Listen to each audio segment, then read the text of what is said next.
Welcome to Spirit Outspoken, where we dive deep into the realms of spirituality, healing, and the beautiful chaos we call life. From ancient traditions to modern practices, we are going to explore it all. Whether you're a newbie or a seasoned seeker, you're guaranteed to find something that inspires, challenges, and intrigues you here. So grab your favorite beverage, find a cozy spot to curl up, and join us for Spirit Outspoken.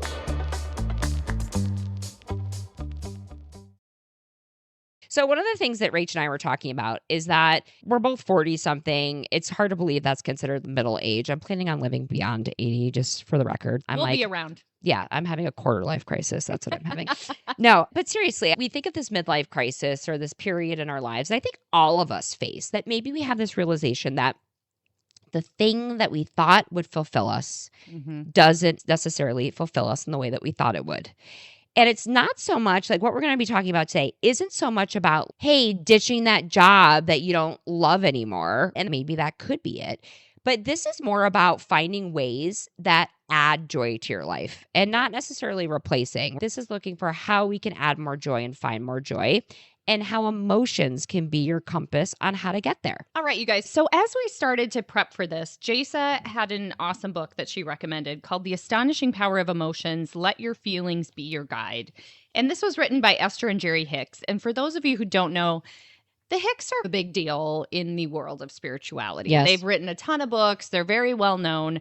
So we use this as a really good starting point of just starting to understand this concept of being in tune with our emotions and then using them as a way to guide us on the correct path and where to go. Yes. So when I read this book, I was amazed at how simple it was, but it was remarkably transformative. I don't know how else to put it. When you think about your emotions, we tend to follow them wherever we go, and that includes negative ones. So this was such a practical way of understanding what emotions are trying to tell us. They're not just things firing in your brain in a reaction to something. According to Esther and Jerry Hicks, it's much deeper than that. So from their perspective, emotions help examine the relationship between you, like Rachel, you, the physical Rachel, and your higher being, your soul, the inner person. So it's like you with a capital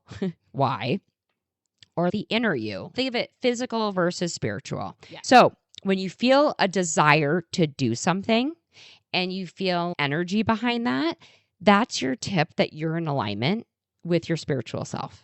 This is really interesting. So when you're out of alignment, and you feel angst, you feel anxiety. Any negative emotion. Negative emotion. Right? You are not in alignment with your spiritual self. And that's helpful, you guys. So don't panic if you're like, oh my gosh, I feel negative emotions frequently. And we talk about a lot about being responsible with our emotions and thinking about how emotions shape our reality. But don't panic, because having even negative emotions helps indicate or show you or point out to you that you don't want certain aspects, so you can start this journey to figure out what you do want. Right. And something super interesting about that they described was this process I'd never heard of before. So essentially they were saying when we experience a negative emotion, that our soul actually makes note of that and puts what we do want in almost like a vibrational escrow. So the soul goes, oh, negative emotions, we don't want that. This is what we do want over here, right? And puts it in like a holding account. And then they say that in order for us to reach and have access to what we do want, we need to become a vibrational match. So you've heard of manifesting, you've heard of like different things. This is that idea that we need to be in alignment to access what our soul really wants. So negative emotion, soul goes, nope, don't want that. Put it over here in holding. When you get your vibration up to match this level, then we will be able to allow this and we will be in alignment and flow. Yes. Basically, your soul is manifesting in a way. Yeah. Right? On its own behind the scenes. On its own behind the scenes. This is the concept that your soul knows what it wants. So it puts it in holding for you. And it's like this thing that we want, like the royal we, the soul self, because listen, like your physical being, it's not like you're secondary to your soul, but Right. our life here is to fulfill our soul's purpose. Your soul made a decision to come to this planet and do certain things in this lifetime. And your soul knows what that is. Like our physical self might not know what that is, Right. but our souls say, hey, this is what we want. And like you said, it's in holding and it's ready for us and it's waiting for us. But the way that we access it is that we, the physical we, have to become a vibrational match. Yeah, it's so interesting. It's so interesting. And conceptually, I'm like, whoa, like my head was spinning when I was reading. Like I had to read the beginning part like 10 times. But like you were saying, in order to be the vibrational match, we have to be feeling the right emotions. Mhm. So that kind of brings us full circle. So they got this really helpful analogy from the book. Yes, they give the river analogy, which Yes. I loved. Yes. If you're feeling negative emotions, any kind of stress, angst, anxiety, whatever, you're paddling upstream. Has anybody paddled upstream before? I did accidentally once and it was a nightmare. It was Okay. not enjoyable. It was not enjoyable. So if you're feeling negative emotions, you're going against what your spirit wants. And you're paddling upstream. You're paddling upstream. You're making this harder for yourself.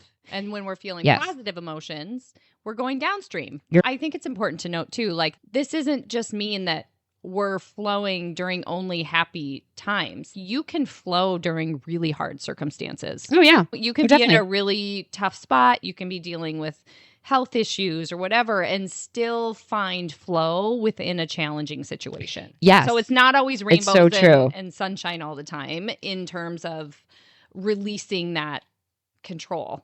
That's such a saying good that point. right? Yes, you are. Because I think when people hear flow, that means like everything's going so great. I'm just flowing through life. And it's not that. It's finding flow in the midst of the storm. And what I love about this book is it actually walks you through how you can do that. And it's like Yes. this whole aspect of letting go of the oars. But what does that really mean? And we'll talk about that. One thing that I was thinking about the river analogy. So I remember saying, I don't know who I was talking to. Maybe it was you. It was probably you. I don't talk to that many people. So like, Let's be real. let's be It real. was me. Talking about the river analogy, this was long before I read this book. I was thinking about, because listen, the concept of a flowing river isn't new, and water and how water's fluid and flexible. That's not a new concept to spirituality. But I was thinking about the brook, and I was thinking about how there's rocks all along the brook, big rocks, little rocks.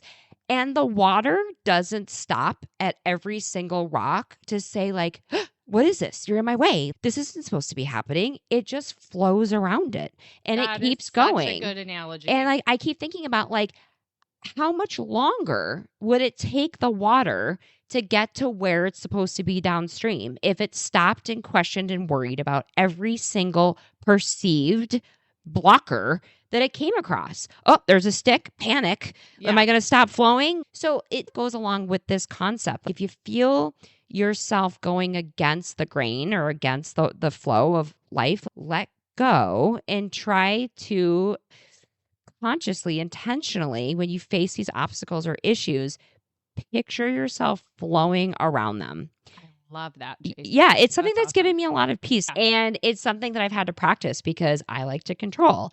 I like to know what's next. I like to force, not flow. Like that is Right. my instinctual action, is to make things happen. So this is something that I've had to really work on. And this analogy has helped me. I don't know. It's almost once your brain is visualizing the picture, Yeah. you feel like your nervous system follows suit. I was just going to say, there's a couple of things. As you were talking, the water can work for you or against you. Yep, It's however you choose to look at it. exactly. And then what we were saying of there's going to be hard obstacles like the boulder analogy. But if we flow around it, then even if it's not yay, yay, joy, happiness, exhilaration, there will be more peace when we are flowing Yes. than when we are going upstream. So there's an Absolutely. improvement in our vibration and our emotional state just with the flowing, even in hard circumstances. That's exactly right. Yeah. And we've talked about this before. Neutrality is a win. Yes. So even if you're neutral, not feeling this heavy, really hard, difficult emotions that just cause us angst, you don't have to be like skipping along the river. Yeah. Like you don't. It's not Pollyanna all the time. It's not. But yeah, like we could take the analogy further. You could be resting in the canoe and just feeling some neutrality where you're not paddling upstream, but you're just chilling. You're surrendering and you're chilling. Or you're like drinking champagne and you're super happy floating down the river, right? There's like different ways that you could think about this. But the point being is that you're not exerting energy going in the wrong direction. Yeah. Because you keep doing that, you're not going to be a vibrational match for the things that are for you, that are waiting for you, that your soul has manifested and put out there for you to go get. So some of you may already be doing this, right? But how does this start to play out in real life when we start using our emotions to guide us and we start trying to pay attention to whether we're going upstream or downstream?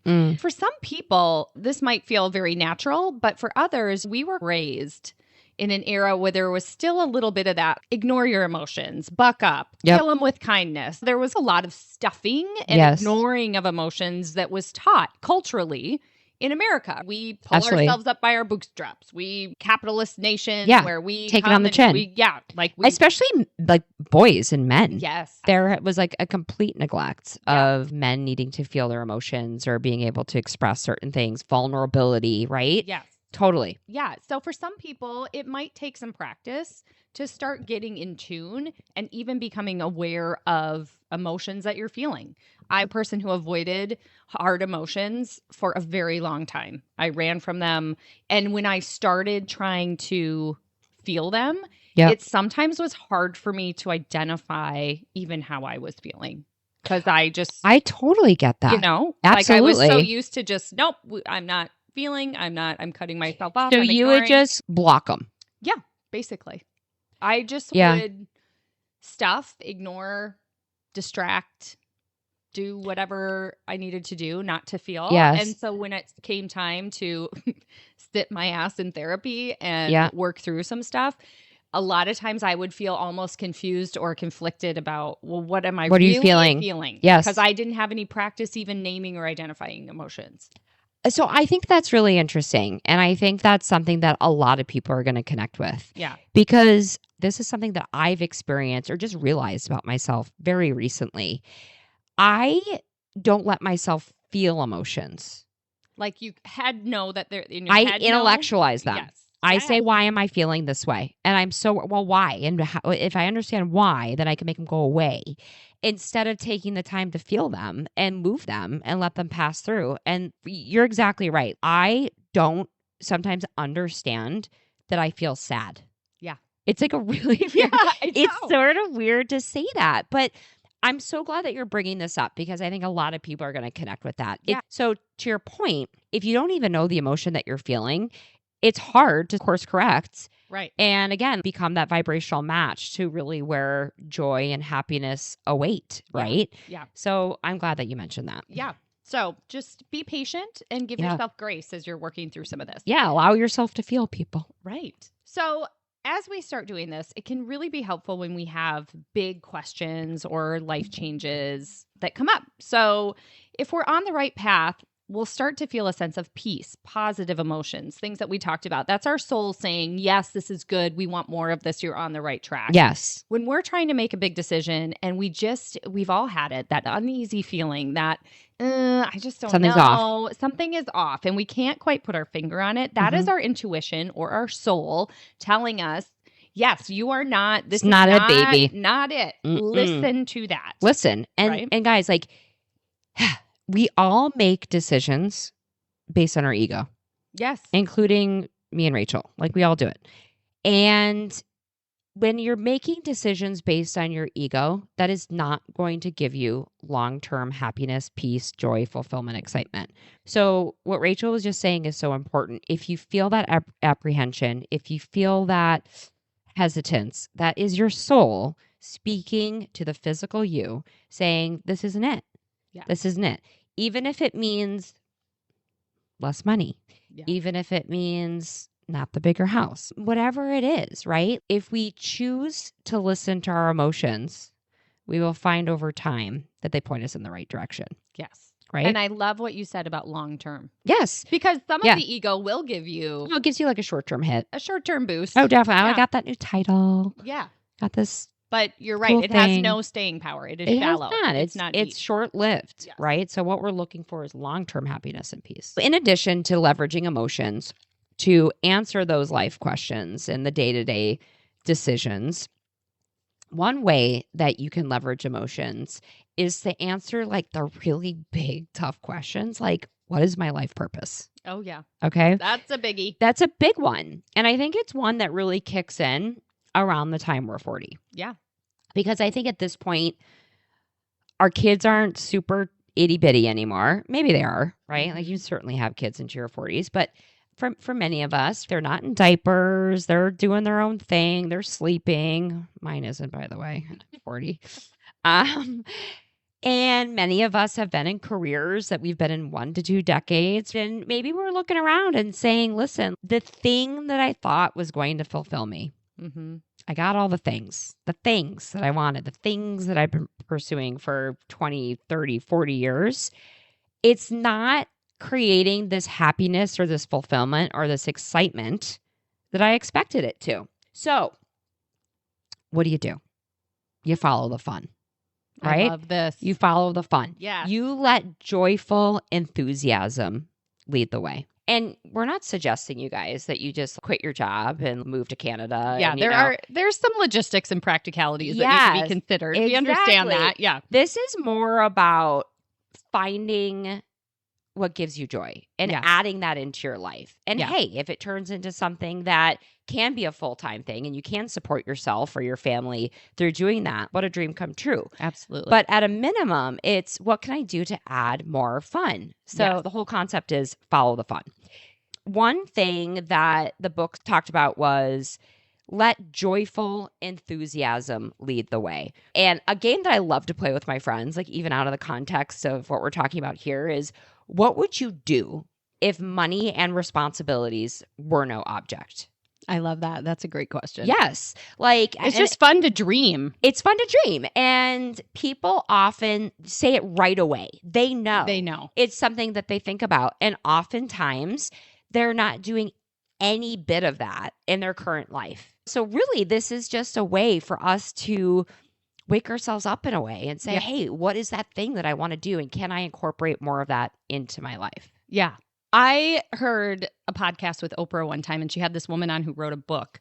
And one of the things that she recommended was actually reflecting upon what did I love to do as a child? Because we are more connected to our soul, our spirit, and drawn to what we are truly interested in, maybe talented in, or that's fun. Kids are so great at following the fun. They follow the fun. Yeah. So just reflect back. That can be a really good starting point of reconnecting with that again, of what did I like? Did I like Legos? Did I like building things? Was I putting on plays and performances? Was it reading? Was it playing outside? Yes. Whatever that is. Yes. It's fun to reflect back on that. And you will see that what you still enjoy oftentimes does still correlate with what you gravitated towards when you were young. Oh, absolutely. And what you just said reminded me of something that was so key. It's creation for creation's sake. Yeah. If you look at children, there's no end game. Like they're just drawing because they love to draw. They're singing because they love to sing. They're running because they love to run, right? Oftentimes when we get to, I would say once you get out of school and you're faced with real life, it's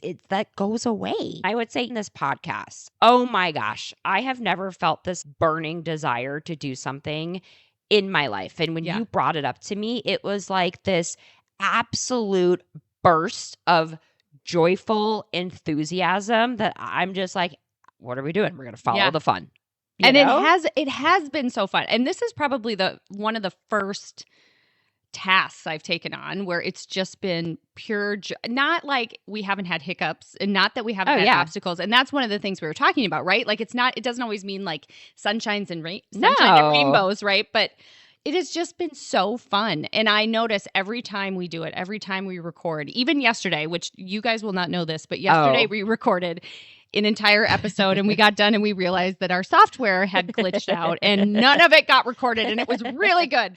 Yeah. But even when I left yesterday, I just felt happy. Like every time we do this, every time after I leave, I feel a lift and I feel energized. Yes. And that's what we're talking about. Yes. Follow that and try to incorporate it somehow into your life. That's exactly right. Like, do you think we lose that ability to play? We grow up and we kind of start being conditioned on this is how we act. We have Everything's so responsibility. serious. Everything's so serious. Yeah. I think having kids has been so great in that aspect in Yes. helping me reconnect. We should do a whole podcast on just lessons we've learned from our children, right? Oh, true. But it's so true. We just need to get back to that and reconnect with that again. So to bring this back to the whole premise of this book, to live the fullest life possible, the question you really want to answer is, am I aligned to my soul's purpose?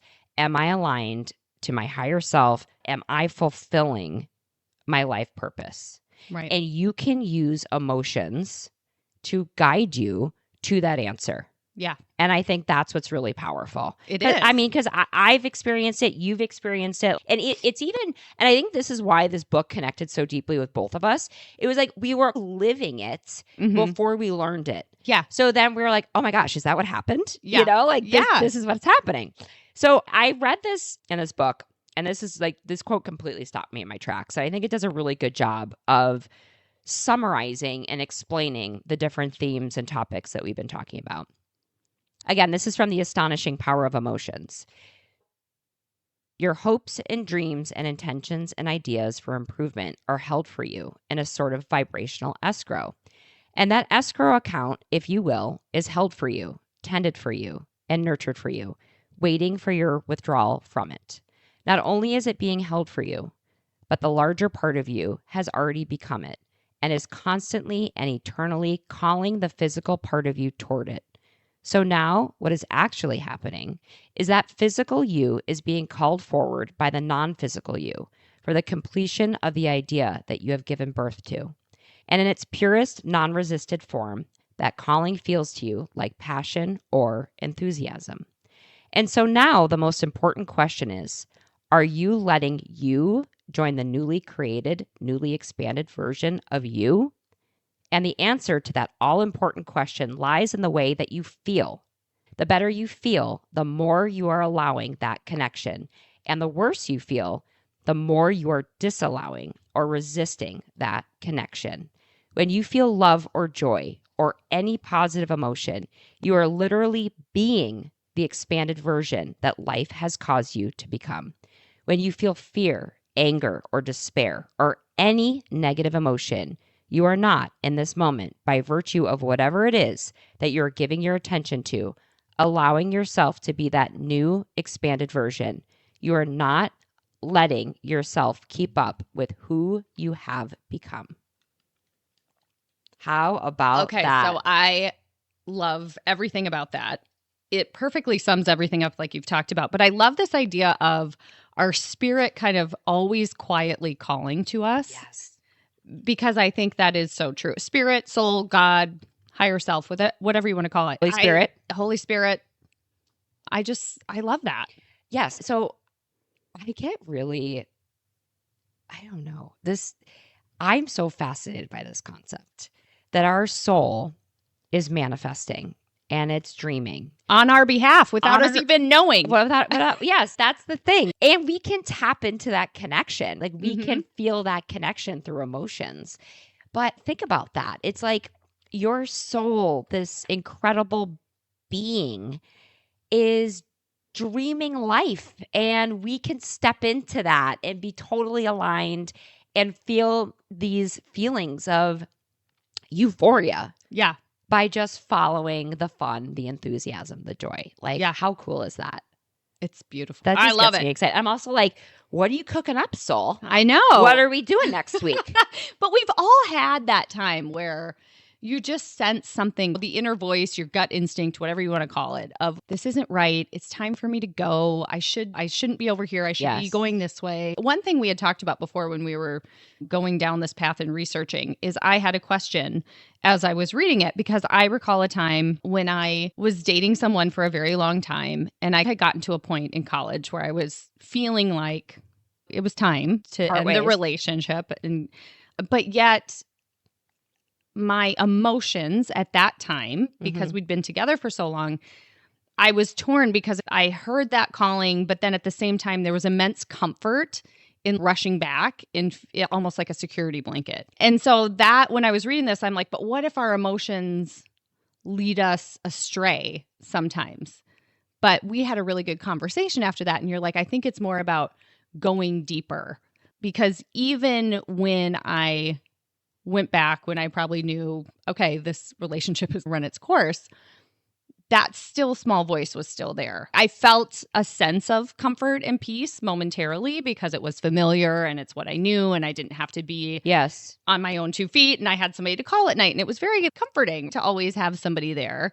And the newness of it was a little bit unsettling at first, but absolutely, that quiet voice was still there. And like you said, as you start to pull back the layers, what's really driving that is fear. Yes. It was fear of being alone. That's the emotion. Yes. That's the emotion. So that's the true emotion. The surface emotion was comfort, right? Okay, this is familiar. This feels safe. Right. Ironically, it was the fear of the unknown that was holding you back. Right. Yeah. And I think that plays out too in a lot of situations where relationships is a great one, right? I think we would all identify with that. Maybe staying in situations that we know aren't right. We know is not bringing us joy and peace and happiness, but because of comfort, we stay. Yeah. And that can translate into a million different things, right? Feeling an inspired action, but saying, I don't know. Yeah. Like the list of, that could go wrong, or then I wouldn't have this, or. Yeah. Or just, this is what I know, and this is where I want to stay. But that makes me sad to think about how many inspired thoughts aren't acted on and how much joy is being missed out on because we don't nudge ourselves to say, but what if it works out? Or what if I find something that makes me really happy, you know?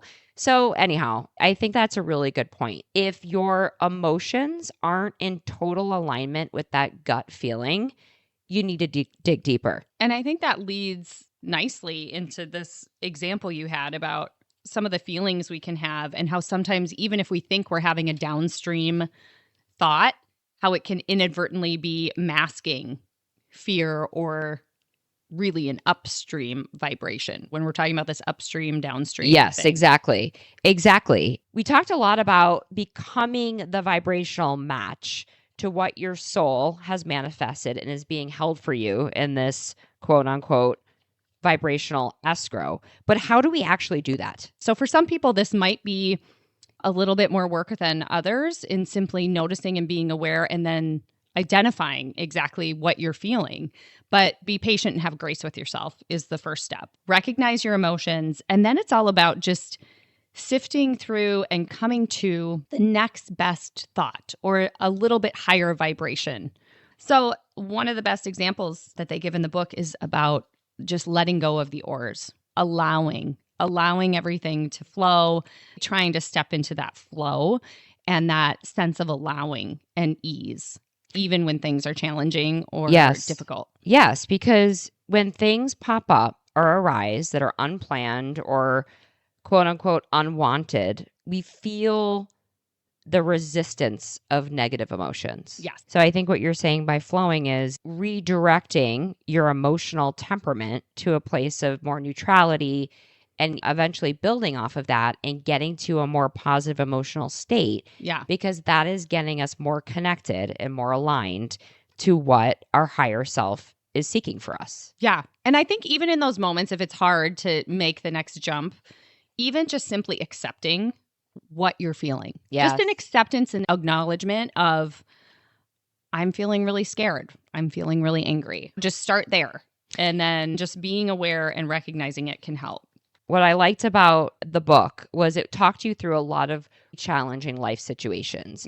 And they varied in different degrees. Some of them where my kids aren't getting along. And another was I'm facing a life-threatening diagnosis. So obviously, my kids aren't getting along. That's extremely stressful. But it doesn't necessarily trigger or elicit those horrifying emotions like fear, despair, hopelessness, really the lowest vibrational type emotions that you can experience. So I'm actually going to walk us through the example of upstream versus downstream thoughts related to a really difficult situation like facing a terrifying diagnosis. Perfect. So Upstream would be, this is a very scary diagnosis. I should have taken better care of myself. This is hereditary. Treatment options aren't pleasant. How did I get here? Why did this happen to me? Now, consider the following. I can beat this. I'm not going to let this get the best of me. I'm not ready to die.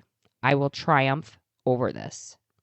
So what's really interesting is those last 4 statements are actually upstream resistant statements, although you wouldn't necessarily think it, right? They seem to have like enthusiasm. And how many times have you heard, we're going to beat this, you're going to conquer this, you're going to get through this, and it's like a rah-rah team. Mm-hmm. But I think what was really interesting for me to realize is that overcoming an adversity actually has you pointed upstream. Right. Yeah. It's control. It's trying to push. It's trying to stress and Make it happen. It's trying to make it happen. Now, see how this feels. This diagnosis has caused me to ask for even more wellness. My soul, my inner being, has already achieved this wellness. I will continue to evolve and ask for more. On a vibrational level, I'm at my greatest state of wellness. The largest part of me, my inner being, is better now than ever. The rest of me is being called to that improved state also. There is no reason for me to struggle in any of this. My well-being is inevitable. So your only goal is to find relief. Yeah. And get into this relaxed nature of this downstream flow. Yeah. And I really love how they walk us through these examples, because you can start from, this is a very scary diagnosis, and end up to, my well-being is inevitable. But there are 20 statements that needed to happen between point A and point B. Yeah. We're not talking about giving yourself whiplash in the canoe, right? Like you're going upstream, right? Yeah. And all of a sudden you're like, holy shit, now we're downstream, right? That's not practical. Right. So I think the goal, and you said it so well, is not necessarily, especially you guys in these like extreme states of fear or panic, you're not going to get there right away. Right. But the point is, your goal is just to calm the nervous system, get to a place of neutrality, and then build off of that. We were talking at one point too about how, for me in particular, my Christianity really helps me with surrender. So if there's a religious practice or something too, that can be incredibly powerful. I know for me, you call it your Jesus flow. Yep. There is something that I just feel and sense that I can't even describe when I rely on that. Yes. And so I find so much comfort in times of fear or extreme stress that even that's the best way for me to get to that flow state, right? Absolutely. Is by connecting with the higher source to bring me back down. Yes. You can incorporate your belief system into this methodology. And that's, I think, one of the main goals of our podcast too, is look, we can learn from an amazing collection of spiritual practices and then tailor it to connect with our own belief system. Absolutely. Right? And that's what's so cool. We have so much to learn and gain through all of this knowledge. And by then tailoring it and making it sync with whatever our core belief system is. It's wonderful. Yes. There's no right or wrong way to do it. The end goal is to just improve your emotional state. So if you're leveraging your Christianity, your belief in Jesus to do that, amen. And I think about that too. I've shared that I leverage different spiritual aspects depending on what I need. And for me, for sure, in a state of fear or needing to surrender, I really turn to Jesus. I use this canoe, and I could even go as far as saying, okay, now Jesus has the oars. Yeah. And he's helping paddle. And I'm now just a passenger and he's got it. It's the point, right? Like you can make this your own. This doesn't have to be an either or. And that's really what we want to stress. But I learned so much about how emotions can drive us, can lead us, can tell us so much about what our soul is trying to communicate. Yeah. That's what I really thought was powerful, because this is less about necessarily like a religious practice and more so about increasing your connectivity, Yeah. right? So if we tap into those emotions every single time you feel joy or happiness, I'll just speak for myself. I'm like, man, I'm living out my purpose. Yeah. I'm doing what my soul came here to do. Yeah. And that makes me feel more joy, more peace, more Yes. excitement, right? Yeah. And it creates this beautiful loop of, it's like sleep begets sleep. You remember that? Yes. It's like joy begets joy, Yeah. right? So anyhow, I just think that this is a really powerful lens to look at this through. Yeah. And as we talk about every single week, Rach puts together amazing resource guides for our listeners at home. Do you want to tell us a little bit about the focus wheel? Yeah. So this week, the resource for all of you is coming straight from the book, and they call this the focus wheel. So this is an exercise that helps you shift from those heavy, dense emotions into something more positive so that you can be heading your canoe downstream. So you start by writing a statement that reflects the current negative feeling that you're experiencing in the center of the wheel. And then around the wheel, you just write statements that gradually move you towards that more positive perspective. So it's a way for you to work it out on paper too, if that's easier for you. Oh, yeah. I love that. What would be an example of the starting thought? Like, everything sucks. I hate it. Yeah. Life is terrible. My jeans are tight. Yeah. Jeans are tight. Yeah, that's a good one. That's a good one. Yeah, but just gradually get yourself out of that heavy negative state and, God willing, to a place of gratitude, right? Yes. And Yeah. being thankful for what we have. And Esther and Jerry Hicks also talk about that as another strategy too, is this rampage of appreciation. So this involves every day taking a few minutes and literally rattling off every single thing you appreciate. Yeah. Every single thing that you appreciate.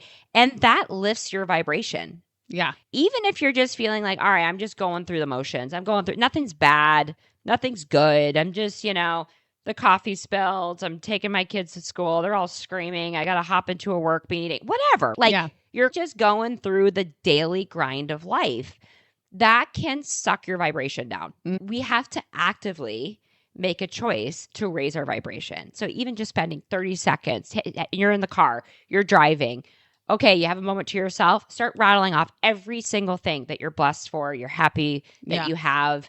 And that will also change your vibrational frequency. Yeah. One thing I started doing, which I think is really helpful too, is noticing really small things for gratitude.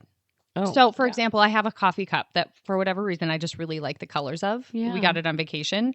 And so when I take it out in the morning, even that is just makes you happy. It's really pretty. I like drinking coffee from this. I'm grateful for that. You know what I mean? Because sometimes we go so broad with our gratitude that I don't feel like it really hits versus like in the moment. Yeah. Oh, the way my one daughter hugged the other one, like that was really sweet. I'm grateful for that little moment, even though it's 100%, right? That's like different taking a moment. Yes. And I'll share a story. So last night, oh man. So last night we had to give my second oldest son 6 different medications. And that weighs on me and my husband. It's the pressure of never missing a chemo dose, making sure we're timing it, we're dosing it right. It's just this constant thing that weighs on us. Our alarms go off on our phones. It's time to do the meds.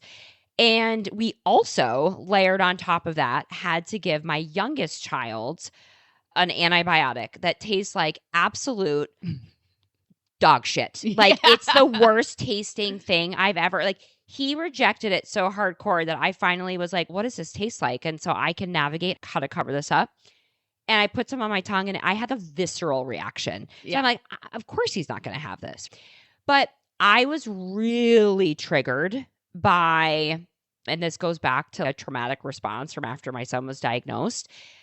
He wouldn't take it. He's refusing to take the medication. So then the fear was building up. Well, he has to take the medication because then he's going to get sick and da-da-da-da-da. What am I going to do? So we had about 6 failed attempts at giving him these meds. And my nervous system was shot. Yeah. Like I threw the syringe across the room. I just was like, had this big panic response. And I looked at Charlie and I said, this is really hard. And he looked at me and he said, yes, this is really hard. And then we both took a second and we said, you know what, though? We've been in much harder, way more difficult times where we would have begged for this.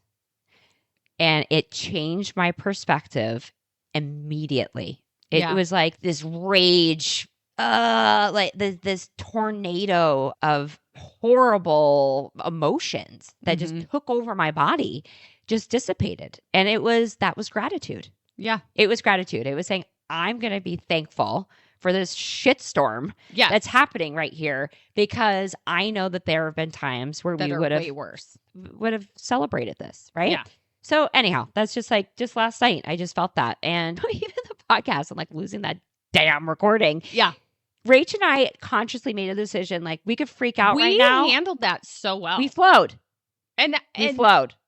I mean, I took a moment on the way home to be like, I'm really impressed with the way we handled that. It was over an hour of It was an hour footage. Of content. Yeah. And listen, again, like this is going to take practice. And Rachel and I certainly haven't mastered this, but eventually this will become second nature. Yeah. So if you keep reminding yourself, find the flow, follow the fun, find those little words, those little sayings that work for you, I promise you will see immense positive change in your day-to-day life, short-term and long-term. Yeah. And I love what you said too about how it's not going to look perfect, and you still might find that in the midst, like how you're like, I chucked the syringe across the room, or this morning we had some hiccups and I felt myself getting really frustrated. But there's something about starting to become aware of that in the moment that's so powerful, and being like, okay, I'm upstream.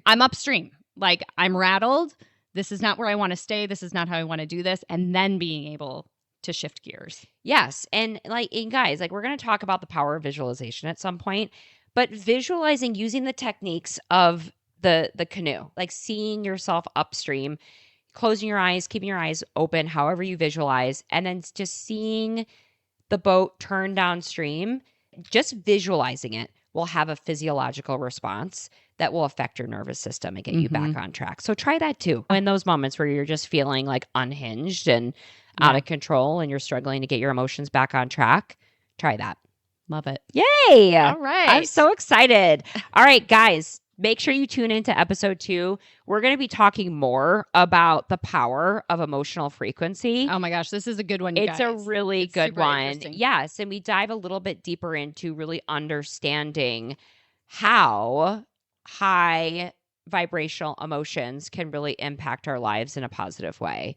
And on the flip side, how low vibrational emotions can on a negative way, and diving a little bit deeper into the scientific aspects of that and how you can measure those. So really cool stuff. All right, guys, thanks so much. We'll talk to you soon. Thanks for joining us for today's episode. If you're ready to take your spirituality to the next level, be sure to check out our website, spiritoutspoken.com.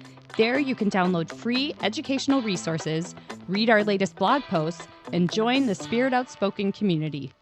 And don't forget to follow us on Instagram and TikTok at Spirit Outspoken to stay up to date on news, happenings, shenanigans, and all things Spirit Outspoken.